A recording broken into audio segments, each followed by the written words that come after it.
পয়গম্বর হাদিসের ভিতরে বলতেছেন, قال النبي صلى الله عليه وسلم من أحب سنتي فقد أحبني ومن أحبني كان معي في الجنة।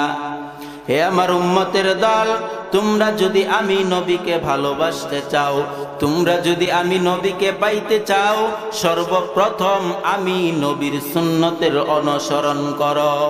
এই ইমানদারি মুসলমান আল্লাহর গোলাম, যদি নবীকে পাইতে চাও সর্বপ্রথম নবীর সুন্নতের আদর্শের মালা গলায় লাগাইতে হবে। কথা গণ ঠিক কিনা? কিন্তু আজকে দুনিয়ার জমিনে তাকাইলে দেখা যায় নবীর সুন্নত তো দূরের কথা, আমার আল্লাহ তাআলার ফরমান ফরজ আদায় করতে রাজি না। নবীর সুন্নত তো অনেক দূরের কথা,